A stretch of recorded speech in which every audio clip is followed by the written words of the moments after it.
अस्सलाम वालेकुम प्यारे बच्चों। आज हम 7th क्लास की हिस्ट्री से एक इम्पॉर्टेंट टॉपिक लाए हैं। 5th चैप्टर है इसका नाम है रूलर्स एंड बिल्डिंग्स।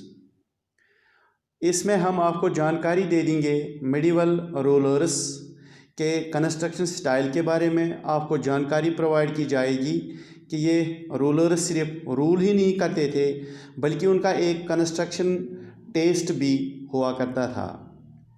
प्यारे बच्चों, ये बहुत ही बड़ा टॉपिक है। इसके हम छोटे छोटे सब टॉपिक्स बना चुके हैं। तो आज का सब टॉपिक जो है ये इसका पहला सब टॉपिक होगा।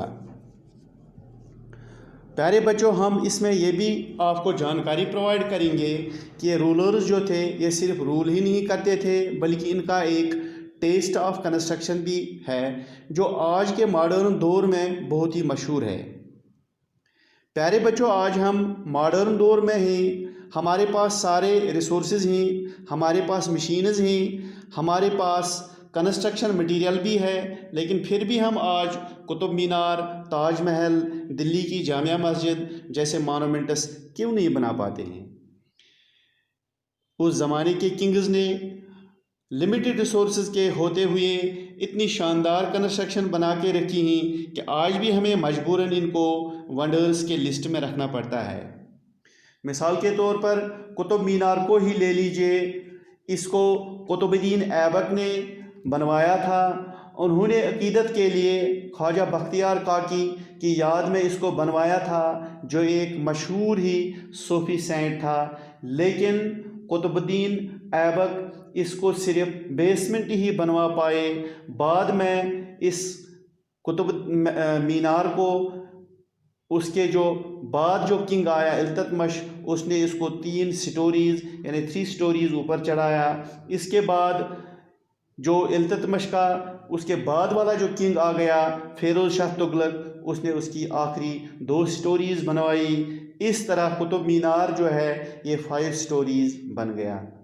कुतुब मीनार को देखकर हम इसके डिफरेंट आर्किटेक्चरल स्टाइल्स भी रिकग्नाइज कर सकते हैं जो कुतुबुद्दीन ऐबक के दौर से फिरोज़ शाह तुगलक के दौर तक बदलता रहा।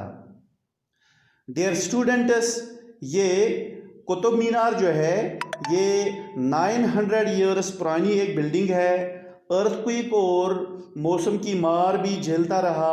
आज भी ये इमारत वैसी की वैसी खड़ी है।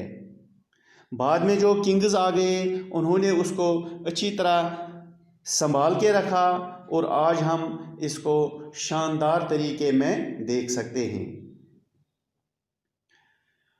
प्यारे बच्चों, आज भी ये इमारत खड़ी है। उसकी पहली बालकनी में पत्थरों पर अरबी में इंस्क्रिप्शंस है। आज भी हम लिख सकते हैं, लेकिन आप अगर देखोगे जहाँ पर लिखाई है इसमें डिफरेंट स्टाइल्स हैं, जैसे कर्व्स हैं, जैसे स्क्वायर्स हैं, जैसे रेक्टेंगल्स हैं, जैसे ट्रायंगल्स हैं। हर जगह पर ये अरबिक राइटिंग लिखी हुई है।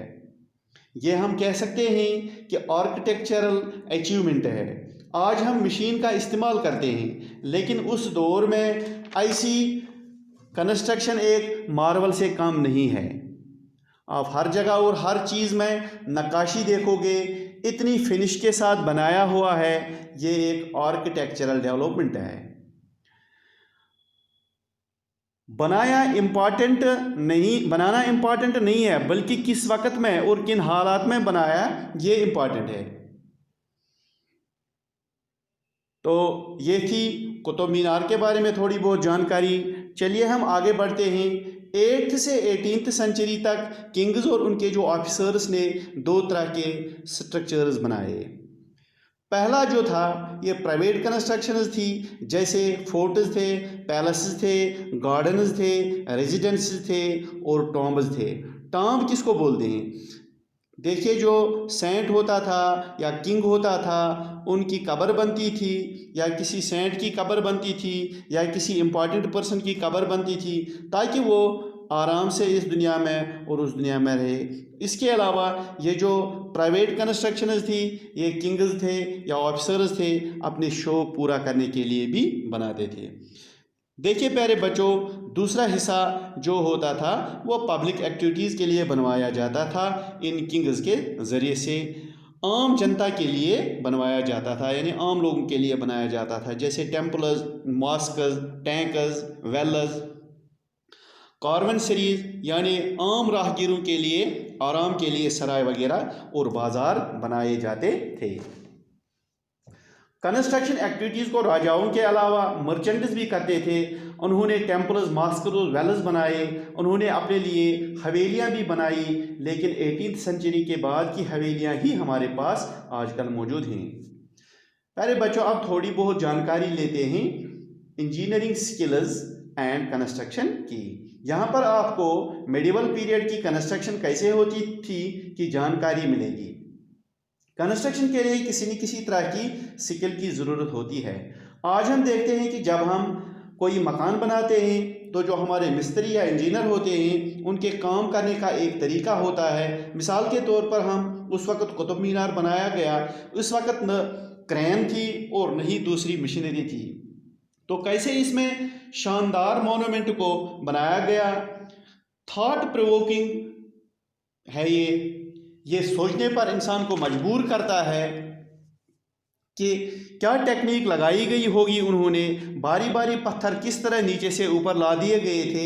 यानी ये मोनूमेंट हमें एक क्लू देते हैं कि उस वक्त टेक्नोलॉजिकल डेवलपमेंट कैसा था। यानी मोनूमेंट जो हैं ये हमें इनसाइट प्रोवाइड करते हैं कि इस वक्त कौन सी कंस्ट्रक्शन टेक्नोलॉजी इस्तेमाल करते थे। मिसाल के तौर पर हमें एक रूफ बनाना है, हम इसको घास फूस और लकड़ी के चार खंभों से भी बना सकते हैं। जब इसी रूफ को हमें एक सुपर स्ट्रक्चर बनाना है तो हमारा काम थोड़ा सा मुश्किल बनता है, हमें इसके लिए सोफिस्टिकेटेड स्किल्स चाहिए। प्यारे बच्चों, 7th सेंचुरी से 10th सेंचुरी तक आर्किटेक्ट्स ने अपने कंस्ट्रक्शन में ज़्यादा से ज़्यादा रूम्स, डोर्स, विंडोज़ को अपनी बिल्डिंग में ऐड करना शुरू कर दिया। आर्किटेक्चर का स्टाइल जैसे ट्रेपेज स्टाइल या कॉर्बेल कहते हैं शुरू कर दिया गया। 8th सेंचुरी से 13th सेंचुरी तक ट्रेपेज को टेम्पल्स, मॉस्कस, टॉम्ब्स वगैरह में इस्तेमाल किया जाने लगा। तो ट्रेपेज स्टाइल या कॉर्बेल स्टाइल जो था ये उतना मजबूत स्टाइल नहीं होता था। 12th सेंचुरी से आगे हम दो डेवलपमेंट्स जो टेक्नोलॉजिकल एंड स्टाइलिश जो डेवलपमेंट्स हैं वो देखते हैं। नंबर 1, सुपर स्ट्रक्चर का जो वेट होता था विंडोज और डोर्स के ऊपर होता था, इसको कभी कभी आर्चेस उठा लेते थे, यानी आर्च स्टाइल में इसको ऊपर बनाया जाता था। इस फॉर्म ऑफ स्ट्रक्चर को आर्क्वेट स्टाइल कहते हैं। Number 2, lime stone and cement को अब ज़्यादा से ज़्यादा इस्तेमाल करने लगे थे। ये एक बहुत ही मजबूत किस्म का सीमेंट होता था जिसे पत्थरों के छोटे छोटे चिप्स के साथ मिलाकर एक कंक्रीट सॉलिड मास तैयार किया जाता था और ये बहुत ही सॉलिड में कन्वर्ट हो जाता था। इससे जो बड़ी बड़ी कंस्ट्रक्शंस को बनाना अब आसान और जल्दी मुमकिन हो गया। तो प्यारे बच्चों, ये था इस टॉपिक का पहला सब टॉपिक। तो उम्मीद है कि आप इसके सारे वीडियोज़ को देखोगे और आप इस रूलर्स एंड बिल्डिंग्स के इस चैप्टर को कम्प्लीटली पढ़कर एग्ज़ाम के लिए तैयार हो जाओगे। Thank you for watching this video.